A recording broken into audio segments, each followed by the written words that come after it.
Assalamualaikum warahmatullahi wabarakatuh. Innal hamdalillah nahmaduhu wa nasta'inuhu wa nastaghfiruh wa na'udzu billahi min shururi anfusina wa sayyiati a'malina. May yahdihillahu fala mudilla lahu wa may yudlilhu fala hadiya lahu. Wa asyhadu an la ilaha illallah wahdahu la syarika lahu wa asyhadu anna Muhammadan abduhu wa rasuluh. Allahumma salli wa sallim ala nabiyyina Muhammad wa ala alihi wa ashabihi wa man tabi'ahum bi ihsanin ila yaumiddin. Amma ba'd. Ibu-ibu yang semoga senantiasa dirahmati Allah Subhanahu wa taala dan para pemirsa Najia TV dimanapun Anda berada, azzanallahu wa iyyakum. Alhamdulillahilladzi bi ni'matihi tatimmu shalihat. Nikmat karunia dari Allah tabaraka wa taala hingga kesempatan ini kita kembali dapat duduk bersama dalam rangka melanjutkan kajian kita, kajian tafsir. Yang di kesempatan ini insyaallah ta'ala akan kita lanjutkan pembahasan kita memasuki surat berikutnya, yakni surah Al-Mursalat.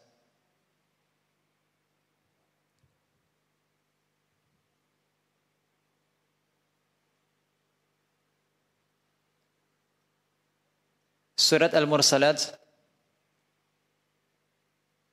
surat yang terakhir dari juz ke-29. Dan ini juga adalah merupakan surat yang terakhir dari surat-surat Tiwal Al-Mufassal. Yang dimaksud dengan Tiwal Al-Mufassal adalah surat-surat yang dimulai dari surat Qaf sampai dengan surat Al-Mursalat. Jadi surat Al-Mursalat ini adalah surat yang terakhir dari surat-surat Tiwal Al-Mufassal. Kemudian jumhur ulama, mayoritas ulama mengatakan bahwa surat Al-Mursalat ayat yang pertama sampai dengan ayat yang terakhir semuanya adalah merupakan surat Makkiyah. Surat Makkiyah ini adalah pendapat jumhur ulama. Kemudian pembahasan tentang surat Al-Mursalat seperti halnya surat-surat Makkiyah adalah berkenaan tentang atau pembahasan tentang pengingkaran dan bantahan terhadap orang-orang musyrikin, yang mana orang-orang musyrikin telah pelajari bahwa mereka mengingkari adanya hari kebangkitan. Dan ada di antara para ulama yang berpendapat, atau sebagian ulama mengecualikan ada satu ayat yang terdapat dalam surat Al-Mursalat ini, ada satu ayat yang dikecualikan bukan Makkiyah tapi Madaniyah, yakni Al-Mursalat ayat ke-48. Wa idza qila lahum irka'u la yarka'un. Dan apabila dikatakan kepada mereka rukuklah, mereka tidak mau rukuk. Menurut ulama yang mengatakan bahwa surat ini adalah Madaniyah, dari sisi mana pendalilannya, dari mana pandangan mereka sehingga dikatakan bahwa ini adalah merupakan surat Madaniyah? Rukuk berarti salat, ya. Dan salat itu baru banyak dibahas, baru banyak dibicarakan ketika Nabi SAW telah hijrah. Ya, setelah hijrahnya Nabi SAW ke Madinah. Dan ini juga berkenaan dengan orang-orang munafik, ya, orang-orang munafik. Ini berarti menunjukkan bahwa satu ayat ini dikecualikan. Ini termasuk Madaniyah. Akan tetapi para ulama yang mengatakan bahwa semua ayat-ayat dalam surah Al-Mursalat adalah Makkiyah, ya. Maksudnya di sini adalah bukan salat itu sendiri. Jadi maksudnya adalah jika mereka diperintahkan untuk masuk Islam, mereka enggan. Ya, ketika mereka diperintahkan masuk Islam, mereka tidak mau. Jadi Wa idza qila lahum irka'u la yarka'un, maksudnya di sini adalah mereka diperintahkan untuk masuk Islam, la yarka'un. Yang dimaksud mereka tidak rukuk di sini maksudnya adalah mereka tidak mau untuk masuk, tidak mau masuk Islam. Jadi Islam diungkapkan dengan rukuk, salat, ya. Karena seseorang untuk bisa salat dan rukuk dia harus masuk Islam terlebih dahulu. Seseorang bisa rukuk dan sujud, ya, dia bisa salat, dia harus masuk Islam terlebih dahulu. Maka di sini yang dimaksud dengan ayat yang ke-48, apabila dikatakan kepada mereka rukuklah, maksudnya adalah jika dikatakan kepada mereka masuklah ke dalam Islam. Ya, karena bagaimana mungkin mereka bisa salat, mereka bisa rukuk kalau mereka belum masuk Islam. Berarti tidak salah kalau ini juga dikatakan adalah makiyah. Makiyah yang berkenaan dengan dakwah mengajak orang-orang musyrikin agar mereka masuk ke dalam Islam. Seperti halnya juga firman Allah SWT yang mirip dengan wa idza qila lahum irka'u la yarka'un. Apabila dikatakan kepada mereka rukuklah, mereka tidak mau rukuk. Maksudnya adalah apabila dikatakan kepada mereka masuklah ke dalam Islam, mereka tidak mau. Adalah sebagaimana firman Allah SWT dalam surat Al-Qalam. Ya, Al-Qalam ayat yang kedua, wa qad kanu yud'auna ila sujudi wa hum salimun. Ayat 43, maaf. Surah Al-Qalam ayat 43, wa qad kanu yud'auna ila sujudi wa hum salimun. Sungguh dahulu di dunia mereka telah diajak untuk sujud, wa hum salimun. Ya, pada waktu mereka sehat namun mereka tidak mau untuk sujud. Yang dimaksud dengan ketika mereka diajak untuk sujud maksudnya adalah ketika mereka diajak untuk masuk Islam, ketika mereka didakwahkan untuk masuk Islam dan mereka tidak mau. Dan surat Al-Qalam ini adalah Makkiyah. Surat Al-Qalam adalah Makkiyah, bercerita tentang orang-orang musyrikin yang diperintahkan sujud, maksudnya adalah diperintahkan mereka masuk Islam. Demikian juga firman Allah SWT, ma salakakum fi saqar? Apa yang menyebabkan kalian masuk ke dalam neraka saqar? Qalu lam naku minal musallin. Mereka mengatakan, dahulu kami tidak termasuk orang-orang yang melaksanakan salat. Ya, ini Allah sebutkan dalam surat Al-Muddatsir. Ayat ini maksudnya adalah orang-orang musyrikin dahulu tidak salat dan tidak beriman. Artinya mereka tidak masuk Islam. Mengapa kalian kenapa kalian dimasukkan ke dalam neraka saqar? Qalu lam naku minal musallin. Mereka mengatakan kami tidak termasuk orang-orang yang melaksanakan salat. Artinya apa? Mereka tidak masuk Islam sehingga mereka kemudian tidak salat. Oleh karenanya pendapat yang tepat bahwa surat Al-Mursalat ayat yang pertama sampai dengan ayat yang terakhir dalam surat ini adalah turun sebelum Nabi SAW hijrah atau yang disebut dengan surat Makkiyah. Kemudian surat Al-Mursalat juga disebut dengan surat Al-Urf. Disebut juga dengan surat Al-Urf. Silakan diperhatikan ayat yang pertama, wal mursalati urf. Ya. Surat ini disebut juga dengan surat apa? Urf, karena ada kata urf di ayat yang pertama, ya. Dan kata urf adalah kata yang tidak ditemukan dalam surat-surat yang lain. Kata uruf tidak terdapat dalam ayat-ayat yang lain. Sebagaimana telah kita sebutkan sebelumnya bahwa para ulama ketika mereka menyebutkan nama-nama surat, ya biasanya dengan menyebutkan kata yang terdapat pada ayat yang pertama dari setiap surat, atau menyebut nama surat tersebut dengan kata yang tidak terdapat pada surat-surat yang lain. Demikian juga dengan surat Al-Mursalat ini disebut juga dengan surah Al-Urf karena kata urf itu hanya ada dalam surat Al-Mursalat. Kemudian yang menjadi dalil yang menunjukkan bahwa surat Al-Mursalat ini adalah surat Makkiyah, sebagaimana perkataan Ibnu Mas'ud radhiyallahu anhu, beliau berkata, "Nazalat wal mursalati 'urfa 'ala an-nabi sallallahu alaihi wasallam lailatal jinni wa nahnu ma'ahu nasir." Kata Ibnu Mas'ud, ayat wal mursalati 'urfa turun kepada Nabi sallallahu alaihi wasallam pada malam al-jin. Turun pada Lailatul Jin. Turun pada malam al-jin dan kami bersama sedang berjalan bersama Rasulullah sallallahu.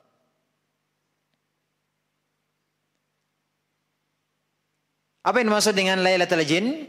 Malam al-jin? Yaitu di malam di mana para sahabat kehilangan Nabi sallallahu alaihi wasallam. Kemana Nabi? Ternyata Nabi sallallahu alaihi wasallam didatangi oleh sekelompok jin. Mereka meminta Nabi sallallahu alaihi wasallam berdakwah kepada kaum jin. Maka pada malam tersebut para sahabat kehilangan Nabi sallallahu alaihi wasallam karena beliau pergi mendakwahi para jin. Maka malam perginya Nabi sallallahu alaihi wasallam dikenal dengan Lailatul Jin, malam al-jin. Ya, sebenarnya kisah ini disebutkan dalam Sahih Muslim. Kemudian kata Ibnu Mas'ud, hatta awaina ila gharin bimina fanazalat. Sampai ketika kami bernaung ya di sebuah gua di Mina, maka turun ayat tersebut. Ayat apa? Wal mursalati urfa. Maka Nabi SAW mengajarkan ayat tersebut kepada kami. Fabaina nahnu natalaqaha minhu wa inna fahu la ratbun biha id wasabat hayyah fawathabna 'alaiha linaqtulaha fadhahabat. Ketika baru saja ayat tersebut diajarkan kepada kami, tiba-tiba muncul seekor ular. Maka kami pergi untuk membunuhnya. Akan tetapi ularnya kabur. Maka Nabi SAW mengatakan, "Wuqitum syarraha kama wukiyat syarrakum." Kata Nabi SAW, kalian telah selamat dari keburukan ular tersebut. Sebagaimana juga ular tersebut telah selamat dari keburukan kalian. Ya, kalian telah selamat dari bahayanya ular tersebut. Dan demikian juga ular tersebut telah selamat dari apa? Dari kejaran kalian. Ya, jadi ular tersebut kabur. Yang kita garis bawah di sini adalah ini dalil menunjukkan bahwa surat Al-Mursalat turun di mana?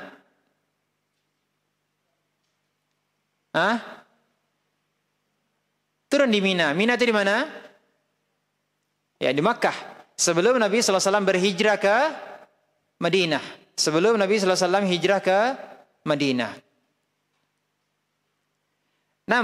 Kemudian selanjutnya, sebagaimana tadi telah kita sebutkan bahwa surat Al-Mursalat ini berbicara tentang hari kiamat. Bantahan terhadap orang-orang musyrikin yang mereka tidak beriman akan adanya hari kiamat. Berbeda halnya dengan surat Madaniyah. Biasanya isinya pembahasan tentang fikih dan hukum-hukum. Kemudian terkait dengan surat Al-Mursalat ini juga, surat Al-Mursalat adalah surat yang terakhir dibaca oleh Nabi Muhammad SAW ketika beliau salat berjamaah jahriyah, salat yang dijahar. Ya, ini salat maghrib. Surat yang terakhir dibaca oleh Nabi SAW saat salat maghrib sebelum beliau meninggal dunia. Ketika Nabi SAW sedang sakit parah, ya saat beliau akan meninggal dunia, maka salat jahriyah yang terakhir beliau imami adalah salat maghrib. Dan ketika itu Nabi membaca surat apa? Al-Mursalat.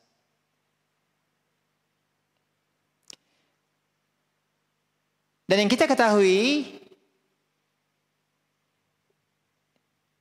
ketika kita mempelajari sifat salat Nabi,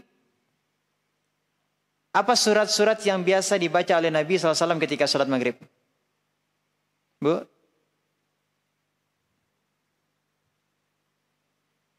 Beliau biasanya membaca surat-surat Qisar al-Mufassal. Apa yang dimaksud dengan Qisar al-Mufassal? Yaitu surat-surat pendek dari surat Ad-Duha sampai An-Nas. Dari Ad-Duha sampai An-Nas itu disebut dengan Qisar al-Mufassal. Kalau tadi di awal telah kita sebutkan dari Qaf sampai surat ini Al-Mursalat itu disebut dengan surat-surat apa? Tiwal Al-Mufassal. Surat Al-Mufassal yang panjang. Kalau ini adalah surat Al-Mufassal yang pendek. Dari mana? Dimulai dari surat Ad-Duha sampai surat An-Nas. Nah, kebiasaan Nabi SAW ketika salat maghrib beliau membaca surat-surat ini. Surat-surat yang terdapat ya dari surat Ad-Duha sampai dengan surat An-Nas. Adapun surat-surat Tiwal Al-Mufassal termasuk surat Al-Mursalat biasanya beliau membacanya di kapan? Ketika salat fajar. Ketika salat subuh. Jadi surat Al-Mursalat ini termasuk surat yang menjadi kebiasaan Nabi adalah di waktu subuh dibacanya, ya. Tiwal Mufassal.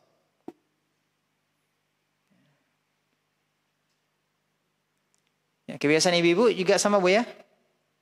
Salat subuhnya juga membaca Tiwal Mufassal Bu ya. Kan sudah hafal Bu ya dari surat Qaf ya Bu ya sampai surat Al-Mursalat. Hafal Bu? Masya Allah, alhamdulillah sudah hafal Bu ya.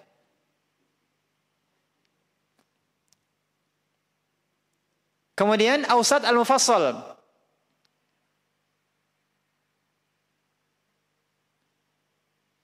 Awsat Al-Mufassal itu adalah surat yang pertengahan, surat-surat yang sedang. Tidak panjang, tidak pendek. Dimulai dari surat apa? An-Naba sampai dengan Al-Lail. Ya, sebelum Ad-Duha, Al-Lail. Dari yang Awsat, yang pertengahan itu, dimulai dari setelah Al-Mursalat. Surat apa setelah Al-Mursalat? An-Naba. Ya, awal surat pada juz 30 sampai surat sebelum surat Ad-Duha. Apa itu? Al-Lail. Ini disebut dengan Awsat Al-Mufassal. Surat Mufassal yang sedang atau pertengahan.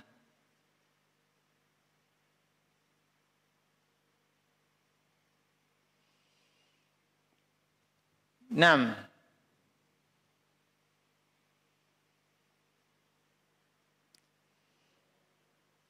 Kalau Awsat Al-Mufassal yang telah kita pelajari biasanya Nabi membacanya kapan Bu?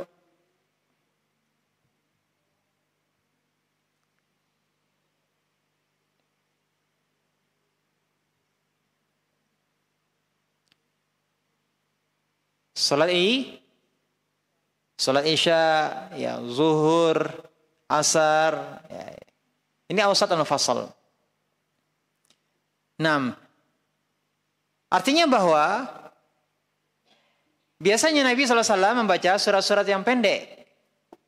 Tapi ketika beliau akan meninggal dan beliau menjadi imam salat maghrib, yang dibaca adalah surat Al-Mursalat. Dan ini bukanlah kebiasaan Nabi SAW. Dari Ibnu Abbas radhiyallahu anhu berkata, "Qara'tu surah wal mursalati 'urfa. Fasami'atni Ummul Fadl, imra'atul Abbas, fabakat wa qalat." Aku, kata Ibnu Abbas, membaca surat surat Al-Mursalat wal mursalati 'urfa. Maka Ummul Fadl, siapa Ummul Fadl? Ummul Fadl adalah ibu dari Ibnu Abbas. Kenapa dipanggil kunyahnya Ummul Fadl? Karena kakak dari Ibnu Abbas namanya adalah Al-Fadl. Sehingga ibunya kunyahnya adalah Ummul Fadl. Fadl itulah kakak dari Ibnu Abbas. Maka ibuku mendengarku membacanya, baca surat Al-Mursalat ya Urfa. Maka dia pun menangis dan berkata, "Wallahi ya bunayya, laqad adhkartani bi qira'atika hadhihi surah, innaha la akhiru ma sami'tu Rasulullah sallallahu alaihi wasallam yaqra'u biha fi salatil maghrib." Demi Allah, wahai anakku, engkau telah mengingatkanku ketika engkau membaca surat ini. Mengingatkan apa? Ibunya teringat terkait dengan surat Al-Mursalat. Sesungguhnya ini adalah surat terakhir yang aku dengar dari Rasulullah SAW. Beliau membacanya pada salat maghrib.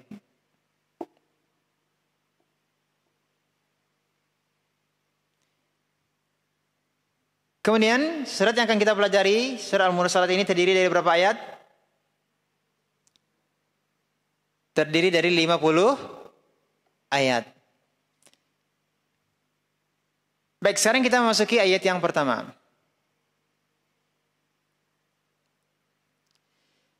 A'udzu billahi minasy syaithanir rajim. Bismillahirrahmanirrahim. Wal mursalati 'urfa. Apa yang dimaksud dengan al-mursalat? Apa yang dimaksud dengan urfa? Allah Subhanahu wa taala mengawali surat Al-Mursalat ini dengan sumpah. Allah bersumpah terhadap 5 hal.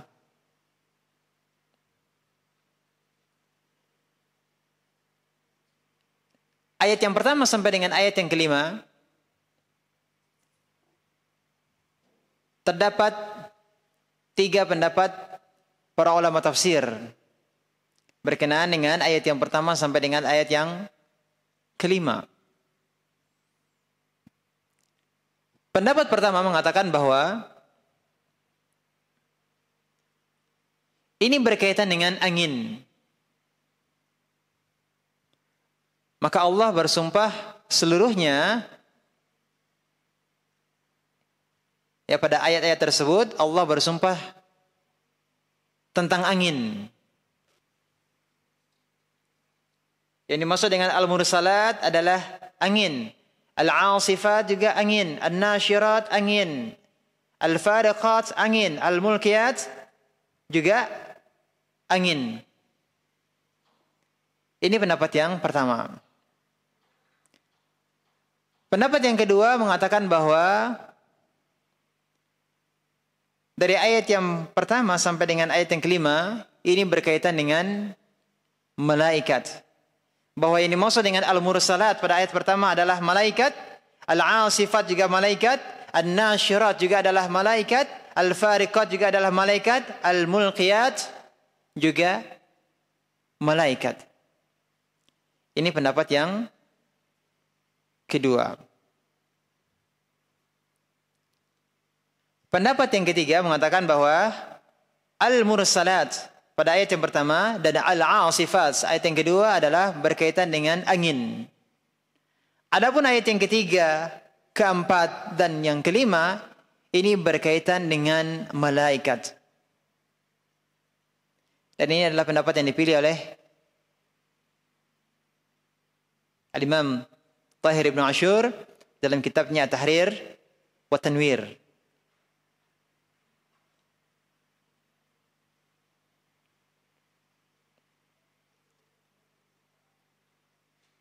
Maka kalau itu adalah bermakna berkaitan dengan angin, jadi apa maksudnya? Kalau itu berkaitan dengan malaikat, maka bagaimana maksudnya? Kalau ayat yang pertama dan kedua itu adalah berkaitan dengan angin dan ayat yang ketiga, 4, 5 itu adalah malaikat, maka apa maksudnya?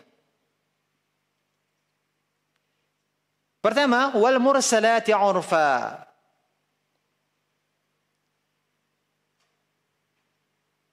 Demi angin yang diutus untuk membawa urfa, kebaikan. Apa yang dimaksud dengan urf? Urf dalam bahasa Arab itu artinya rambut yang ada di punggung leher kuda. Ibu kalau melihat kuda, di belakang lehernya itu ada rambut yang berdiri-berdiri, Bu. Ya, ada rambut ya. Kuda, ya bagian lehernya itu ya. Ada berjajar rambut. Maka kalau ketika kuda itu bergerak, maka rambut itu tampak seperti berjalan berturut-turut ya.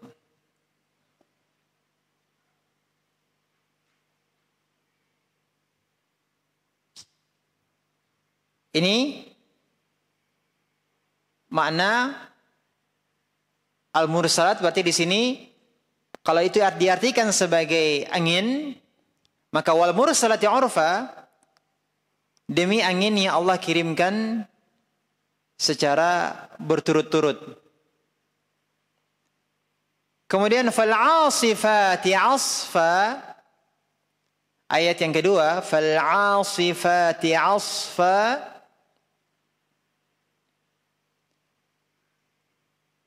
maknanya adalah dan yang terbang atau berhembus dengan kencangnya.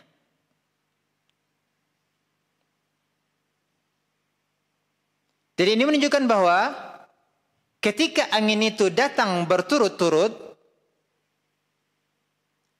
maka kemudian angin tersebut berhembus dengan sekencang-kencangnya dan akan menghancurkan apa yang dilewatinya.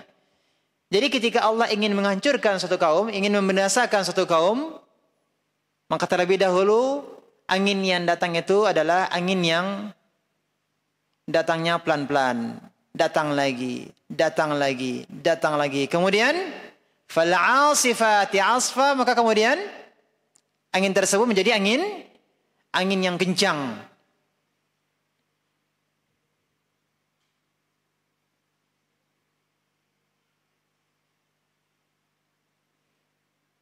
Dan fa dalam ayat yang kedua ini bukan bermakna sumpah,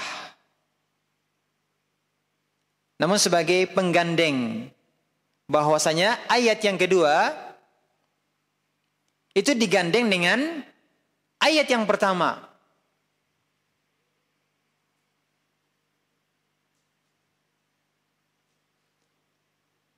Adapun ayat yang pertama itu diawali dengan wa. Itu menunjukkan sumpah. Allah bersumpah dengan angin yang Allah kirimkan. Ya. Allah bersumpah dengan al-mursalat, angin yang Allah kirimkan, urfa yang dikirim berturut-turut. Ya, datangnya pelan-pelan, datang terus, datang lagi. Maka fa, angin tersebut menjadi angin yang kencang. Dan kemudian akan membinasakan atau menghancurkan apa saja yang dilewati oleh angin tersebut.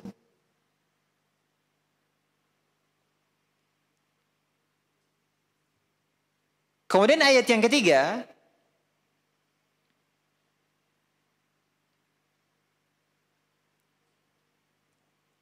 wan-nashirati nashra.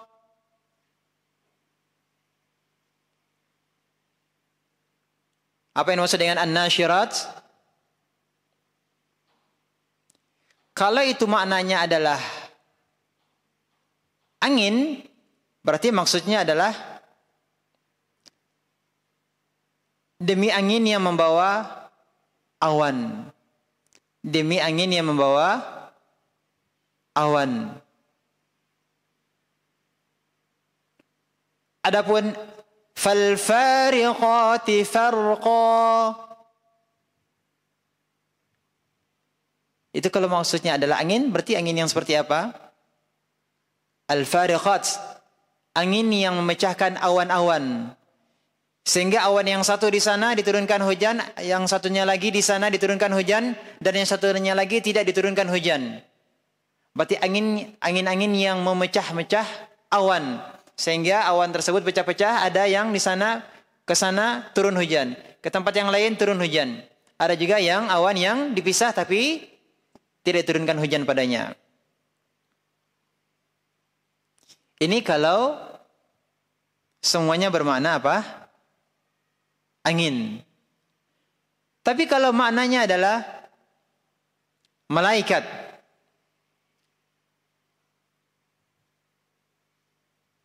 kalau maknanya malaikat, maka wal mursalati urfa artinya adalah demi malaikat-malaikat yang diutus.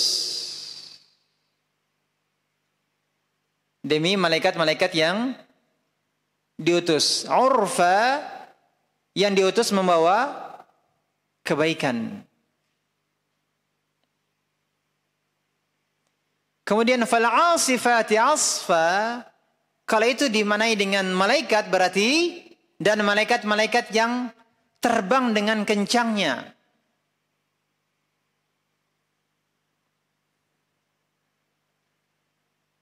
Juga bermakna demi malaikat-malaikat yang menggoyangkan angin dengan begitu kencang. Ya, malaikat-malaikat yang menggoyangkan angin begitu kencang. Itu juga makna dari al-asifat. Atau tadi maknanya adalah demi malaikat yang turun dengan begitu kencangnya dari langit. Karena begitu cepatnya menjalankan perintah Allah. Atau al-asifat juga bermakna demi malaikat yang mencabut nyawa orang-orang kafir dengan keras.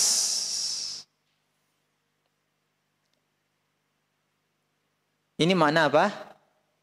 Al-asifat, berkaitan dengan malaikat. Kita ulangi sekali lagi, Bu. Kalau al-mursalat tadi, kalau angin berarti apa?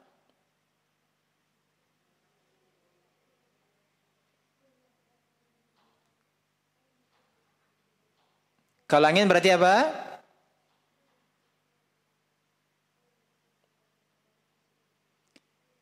Demi angin yang Allah kirimkan secara berturut-turut.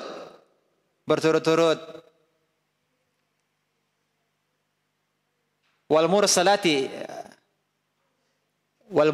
urfa, demi angin yang Allah kirimkan secara berturut-turut. Kalau fal asifati asfa,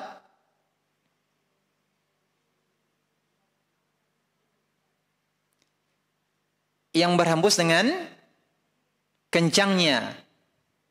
Ya, kemudian wan nasyirati nashra, demi angin yang membawa angin. Fal fariqati farqa, angin yang memecahkan awan-awan. Kembali ke ayat yang pertama, kalau malaikat berarti wal mursalati urfa, demi malaikat yang al-mursalat, yang diutus, malaikat-malaikat yang diutus membawa apa? Iya, untuk membawa kebaikan. Fal asifati asfa, ada beberapa makna tadi. Apa itu? Ya, malaikat yang terbang dengan kencangnya. Dari mana terbangnya? Ya, turun dari langit begitu cepatnya karena menjalankan perintah Allah Subhanahu wa taala. Ada juga yang mengartikan al-asifat apa? Malaikat yang menggoyangkan angin dengan begitu kencangnya. Ada juga yang memanainya dengan malaikat yang mencabut nyawa orang kafir dengan keras. Intinya adalah malaikat. Wan nasyirati nashra, malaikat-malaikat yang an-nasyirat, yang menyebarkan rahmat Allah Subhanahu wa taala, nashra, dengan seluas-luasnya.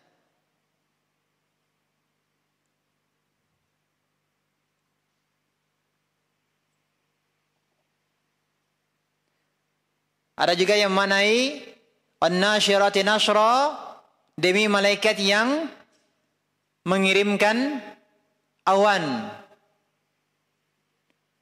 atau demi malaikat yang membuka catatan amal, karena an-nasyr itu lawan kata at-tay. Ya, kalau at-tay itu artinya menutup, an-nasyr artinya membuka.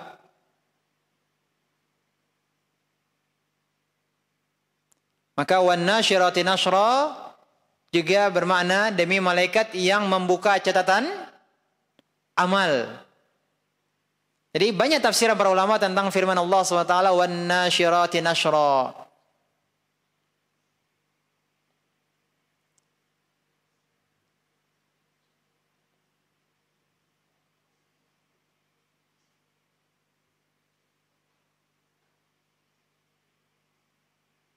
Kemudian fal-fariqati farqa, kalau itu adalah malaikat, maksudnya adalah demi malaikat yang membedakan antara hak dan yang batil, yang membedakan antara petunjuk dan kesesatan.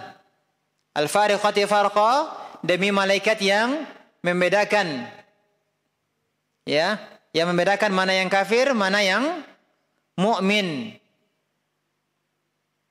Ini beberapa makna dari al-fariqat. Intinya adalah malaikat.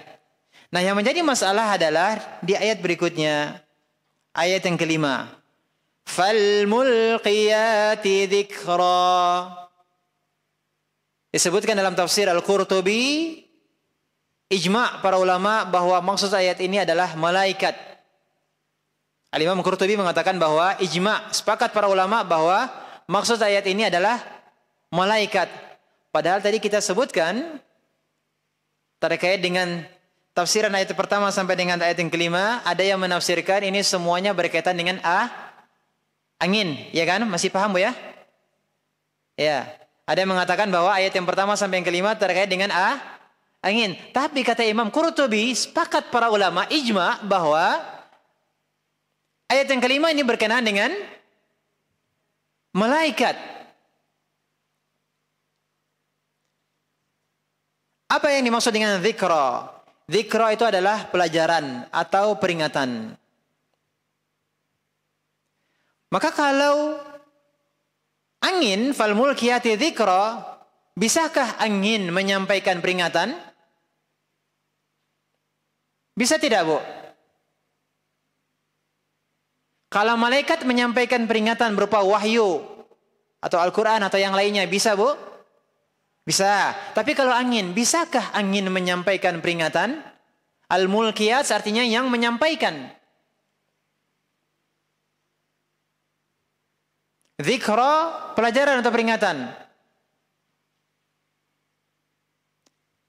Maka menurut para ulama yang mengatakan bahwa ayat-ayat ini adalah merupakan rentetan sumpah tentang angin, ayat yang pertama sampai dengan ayat yang kelima ini berkaitan, semuanya berkaitan dengan angin, termasuk juga fal mulkiyati dzikra, maka mereka menafsirkan bahwa ayat ini maksudnya adalah angin yang berhembus kencang. Apa akibatnya? Akan terjadi bencana. Dan itu adalah merupakan dzikra. Dzikra, peringatan bagi manusia agar mereka ingat kepada Allah. Sehingga menurut mereka, secara tidak langsung angin tersebut menjadi peringatan bagi manusia. Sampai sini bisa dipahami, Bu? Pendapat pertama yang mengatakan semua ayat yang 5 ayat ini berkaitan dengan angin. Apa penjelasan mereka tentang angin itu adalah merupakan sebagai peringatan atau pembawa peringatan?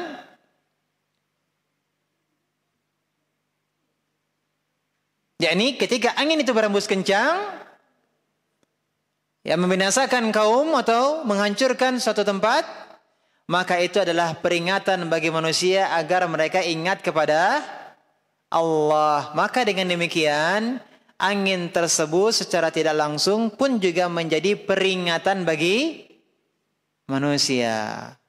Akan tetapi tafsir dengan malaikat itu lebih tepat. Ya. Ditafsirkan dengan al-mulkiyat, itu adalah para malaikat, itu adalah tafsiran yang lebih tepat. Maka Allah Ta'ala alam, sebenarnya dikatakan oleh Imam Ibn Ashur, bahwa pendapat yang lebih kuat bahwa ayat yang pertama dan kedua itu berkaitan dengan angin. Ayat ketiga, keempat dan kelima adalah berkenaan dengan para malaikat, bahwa wal mursalati urfa. Ya, angin yang Allah kirim urfa, berturut-turut. Awalnya pelan, ya berhembus lagi. Fal 'asifati 'asfa. Maka kemudian berhembus dengan kencangnya. Kemudian wan nasyirati nashra. Tadi sudah kita sebutkan, demi malaikat yang mengirimkan awan, ini diantara tafsirnya. Atau demi malaikat yang membuka catatan amal. Fal fariqati farqa, demi malaikat yang membedakan antara yang hak dan yang batil. Ya. Antara petunjuk dan kesesatan, antara yang kafir dan yang mukmin. Fal mulkiyati dzikra, malaikat yang menyampaikan peringatan. Fal mulqiyati dzikra, malaikat yang menyampaikan peringatan.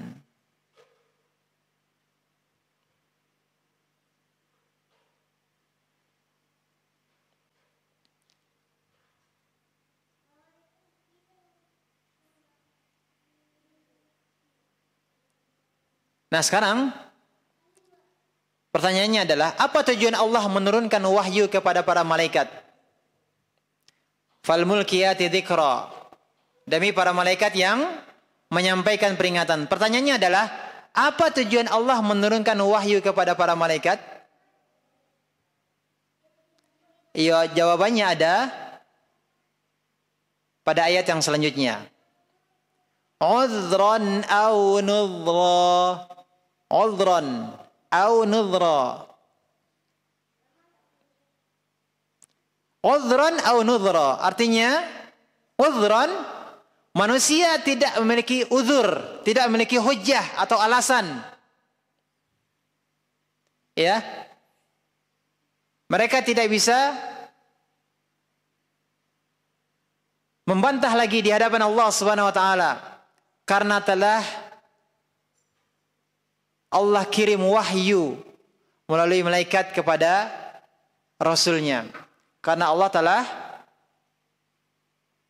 mengirimkan peringatan melalui malaikatnya kepada Rasulnya. Maka udhran, manusia tidak lagi memiliki hujjah atau alasan. Mereka tidak bisa lagi membantah ya di hadapan Allah Subhanahu wa taala pada hari kiamat kelak. Au nudhra, atau dan wahyu tersebut juga diturunkan sebagai peringatan bagi manusia. Ya, peringatan bagi manusia untuk bertakwa kepada Allah setelah tersampaikan kepada mereka ayat-ayat Allah, yang itu adalah merupakan peringatan. Jadi kembali kepada pertanyaan tadi, apa tujuan Allah menurunkan wahyu kepada para malaikat? Udhran aw nudhra, untuk menolak alasan-alasan atau memberi peringatan. Sudah ada Al-Quran, Allah telah turunkan Al-Quran. Itu adalah merupakan petunjuk. Nah, maka tidak ada lagi bantahan kelak pada hari kiamat, tidak ada lagi hujjah atau alasan ya yang mengatakan bahwa belum datang kepada kami pemberi peringatan. Ya. Belum ada yang menunjukkan kepada kami tentang Islam. Belum ada yang menunjukkan kepada kami kepada as-sunnah. Tidak ada lagi alasan. Jadi Allah menurunkan wahyu juga sebagai peringatan bagi manusia agar bertakwa. Dan Allah bersumpah dalam 6 ayat sebelum ini, ya dari wal mursalati urfa sampai udhran aw nudhra ayat yang ke-6, tujuannya adalah untuk penekanan, penegasan terhadap suatu permasalahan. Ya, semua telah kita pelajari, ketika Allah bersumpah dengan sesuatu, setelah itu Allah akan menyebutkan apa? Tentang sesuatu yang sangat penting, yang Allah tegaskan. Jadi tujuannya adalah sebagai penekanan terhadap suatu permasalahan. Maka kita perhatikan di ayat yang ke-7. Innama tu'aduna lawaqi'. Sesungguhnya, dan di sini Allah tegaskan lagi menggunakan inna. Sesungguhnya apa yang dijanjikan kepadamu lawaqi', pasti terjadi. Ya, sesungguhnya apa tu'aduna yang dijanjikan kepadamu lawaqi', pasti terjadi. Apa yang Allah janjikan kepada orang-orang musyrikin Arab? Allah janjikan bahwa hari kiamat itu pasti terjadi. Artinya bahwa akan terjadi adanya tiupan sangkakala. Dengan demikian manusia semuanya akan dibangkitkan, akan dikumpulkan di padang mahsyar, kemudian akan disidang, dihisab, kemudian akan dimasukkan ke dalam neraka jahanam. Orang-orang musyrikin Arab nanti mereka akan dimasukkan ke dalam neraka jahanam. Itu janji Allah bagi yang tidak beriman.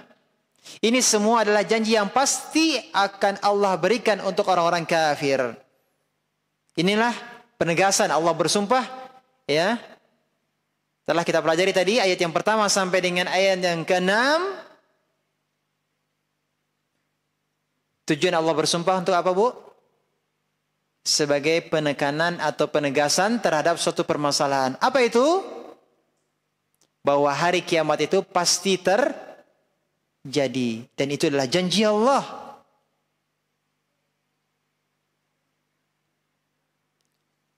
Kemudian kita lihat ayat yang berikutnya, ayat yang keberapa? Ayat yang ke-8. Fa'idzan nujumu tumisat. Apabila an-nujum, jamak dari an-najm, bintang-bintang, tumisat, telah dihapuskan. Tumisat. Apa yang dimaksud dengan tumisat? Dari kata toms. Toms dalam bahasa Arab itu seperti sebuah buku yang telah lama. Seperti apa tulisan yang terdapat dalam buku yang lama, Bu? Pudar, kabur. Tulisannya mulai hilang. Maka para ulama menafsirkan bahwa maksud firman Allah, Faidzan nujumu tumisat, tatkala bintang-bintang dihilangkan cahayanya, maksudnya adalah bintang-bintang itu mulai hilang cahayanya ketika terjadi hari kiamat. Mulai hilang cahayanya ketika hari kiamat.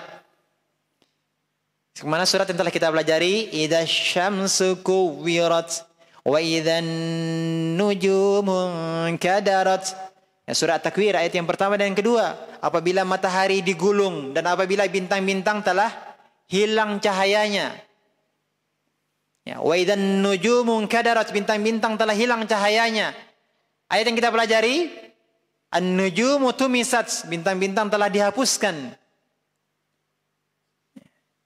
Ya, artinya bintang-bintang dihilangkan cahayanya. Wa idzas samaa'u furijat, apabila langit telah furijat. Apa yang furijat, Bu? Dibelah. Ini juga adalah kejadian pada hari kiamat.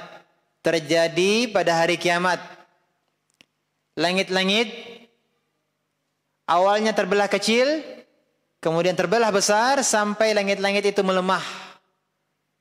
Langit tersebut kemudian dilipat oleh Allah Subhanahu wa taala.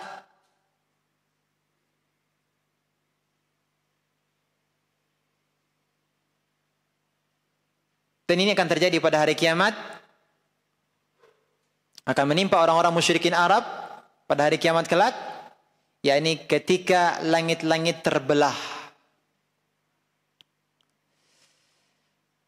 Wa idzal jibalu nusifat, dan apabila al-jibal, gunung-gunung, nusifat, telah dihancurkan menjadi debu. Para ulama menafsirkan makna nusifat adalah gunung-gunung yang dicabut dari tempatnya dengan cepat.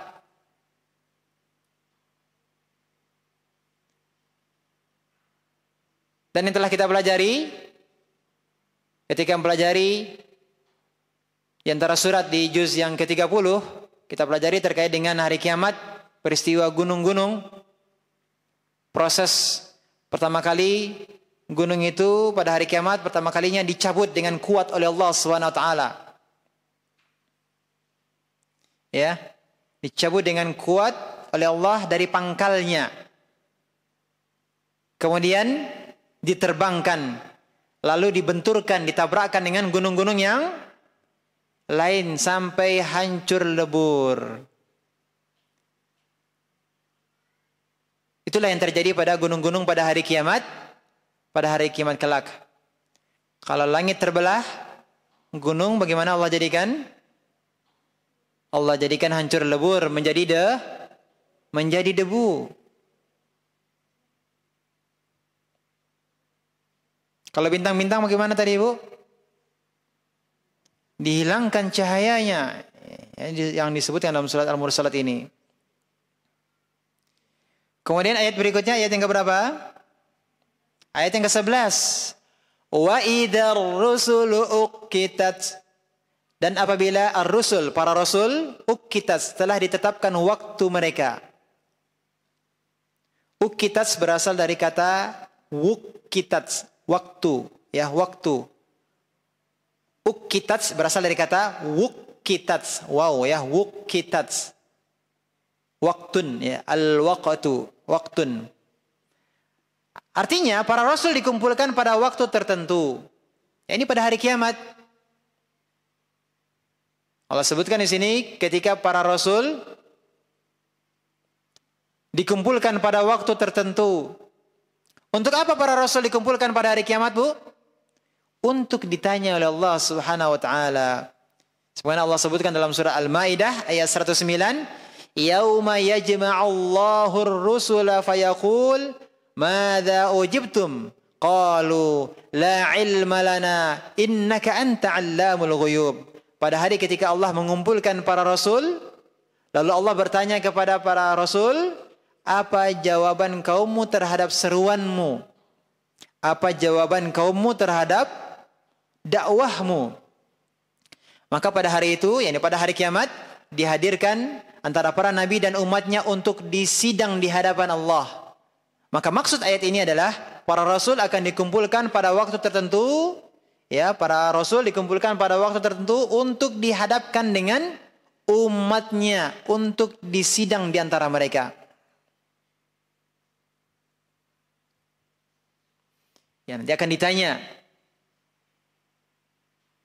apakah ada yang masih mengatakan belum sampai kepada mereka peringatan? Maka akan dipertemukan. Ya, para nabi dan umatnya akan dipertemukan. Jadi dari ayat-ayat yang kita pelajari ini, Allah menyebutkan tanda-tanda hari kiamat. Allah menyebutkan tanda-tanda hari kiamat. Ya, an-nujumu tumisat, as-sama'u furijat, al-jibalu nusifat.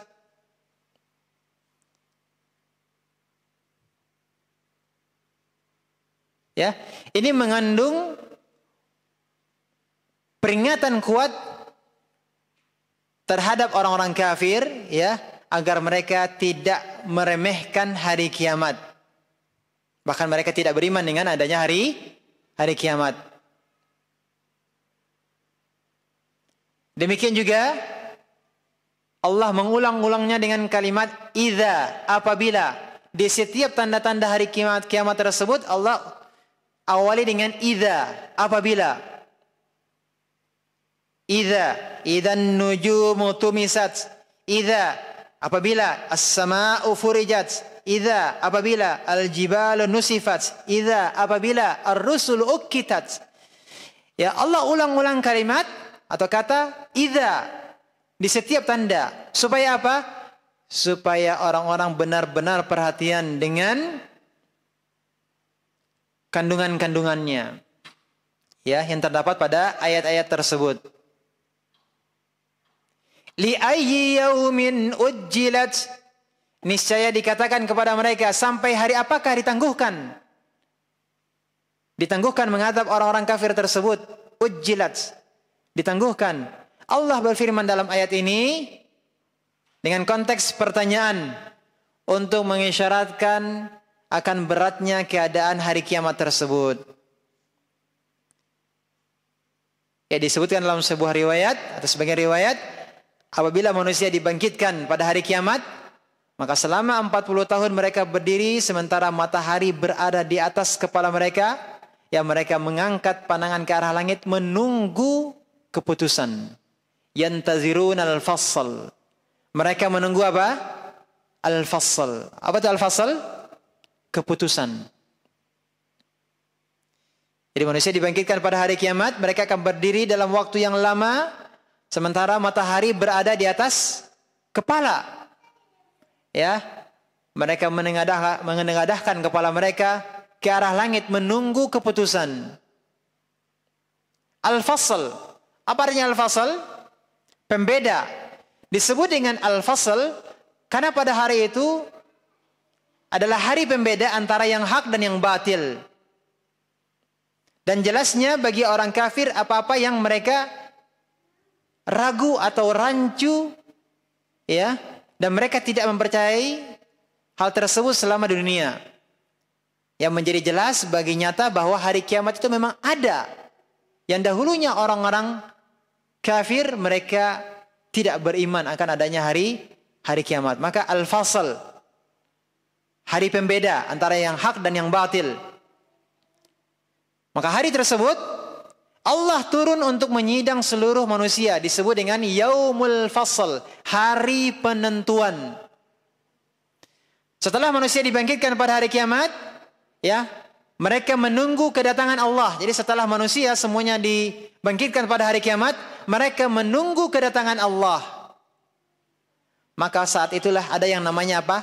Syafaat. Ya, syafaah uzma. Ya. Maka orang-orang para manusia ya datang kepada para nabi untuk meminta syafaat. Setelah ini semuanya terjadi, maka tibalah yaumul fasl. Apa yaumul fasl? Hari persidangan. Wa jaa rabbuka wal malaku saffan saffa. Surah Al-Fajr. Dan datanglah Rabbmu dan malaikat berbaris-baris. Ya, ini di hari Al-Fasl, yaumul fasl, hari persidangan. Maka dalam surah Al-Mursalat ini ayat yang ke-13, liyaumil fasl, sampai hari keputusan.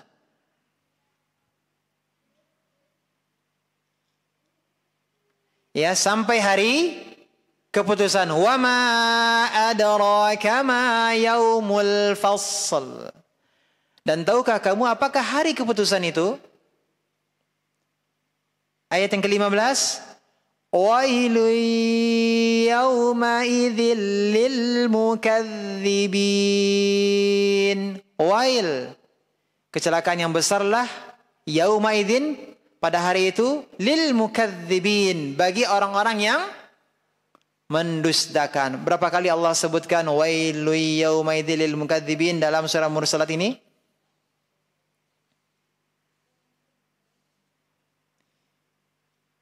Ayat yang ke-15, kemudian ayat yang ke-19,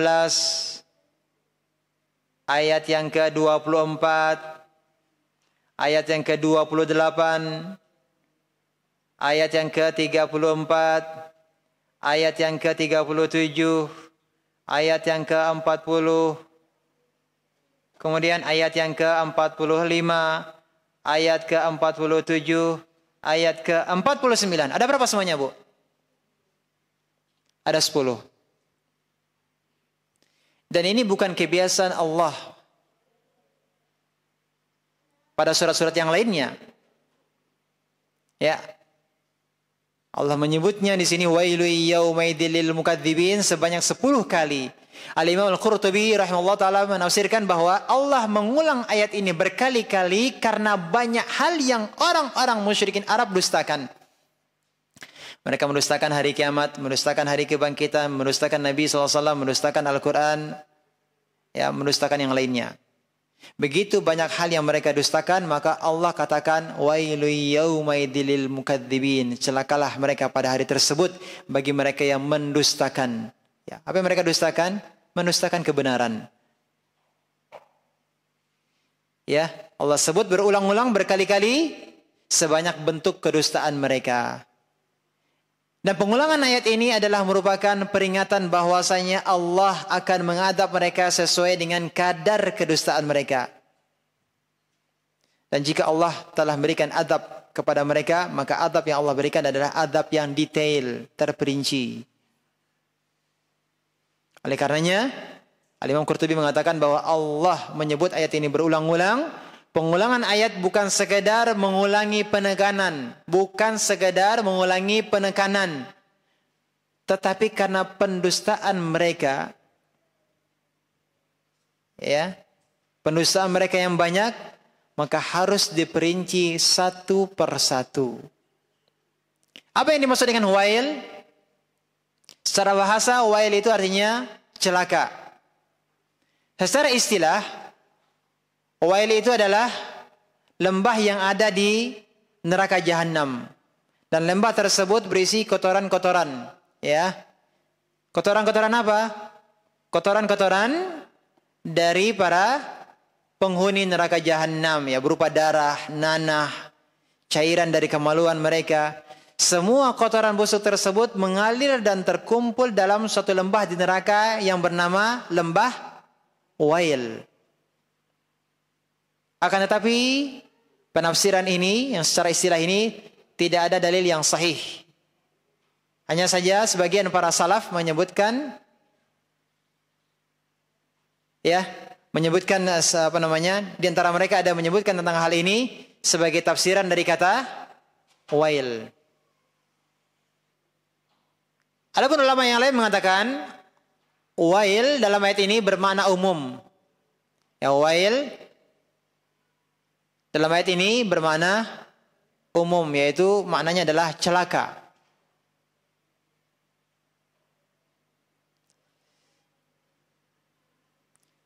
Celaka, artinya mereka pasti akan diadab. Apa adab Allah terhadap mereka? Ini dikembalikan kepada Allah Subhanahu wa taala, ini menjadi urusan Allah Subhanahu wa taala.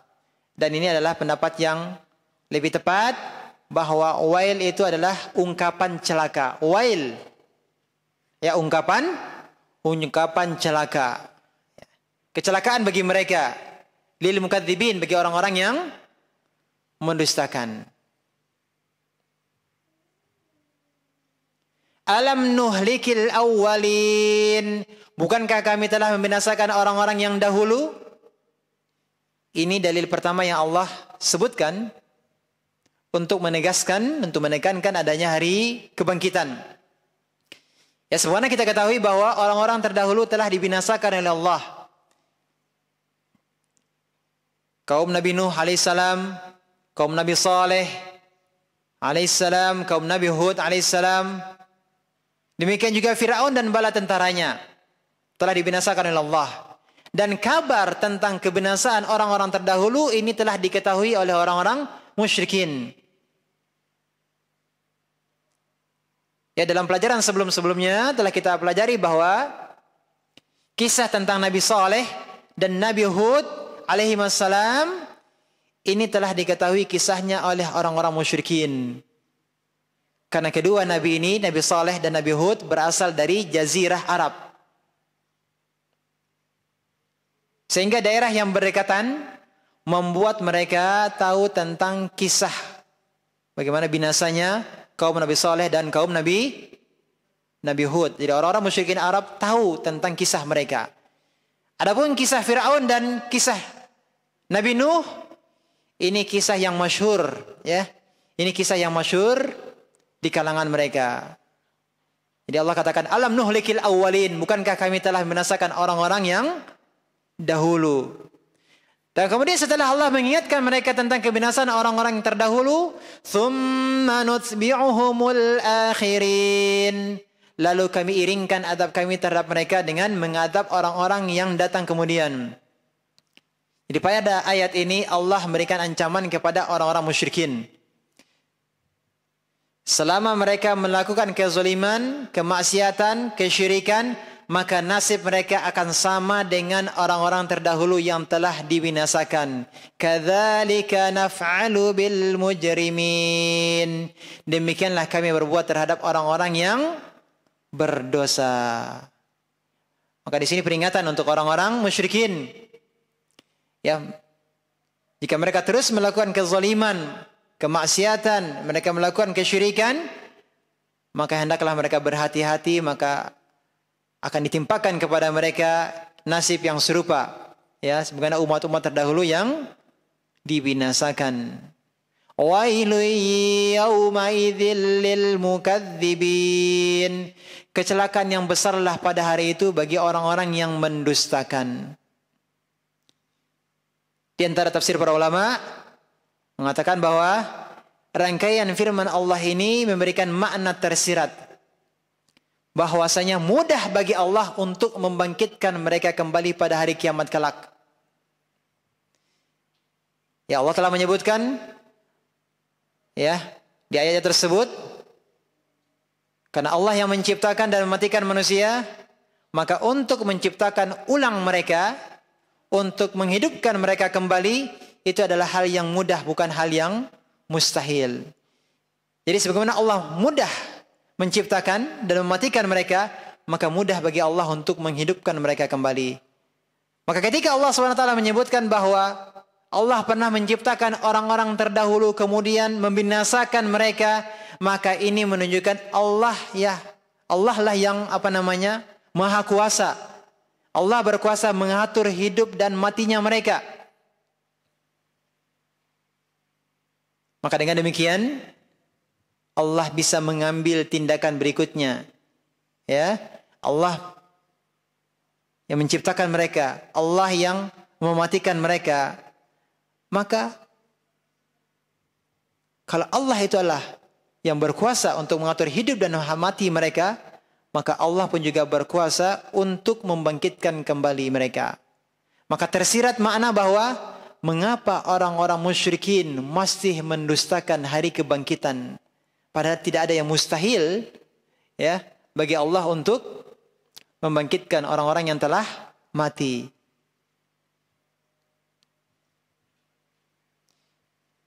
Ya, kita cukupkan pembahasan kita sampai pada ayat yang ke-19. Insyaallah ta'ala akan kita lanjutkan pada pertemuan yang akan datang. Pembahasan kita terkait dengan surat Al-Mursalat, ayat yang ke-20 dan seterusnya. Wassallallahu Muhammadin wa ala alihi wa sahbihi wasallam. Kita tutup dengan kafaratul majlis. Subhanakallahumma bihamdika asyhadu an la ilaha illa anta astaghfiruka wa atubu ilaik. Wassalamualaikum warahmatullahi wabarakatuh.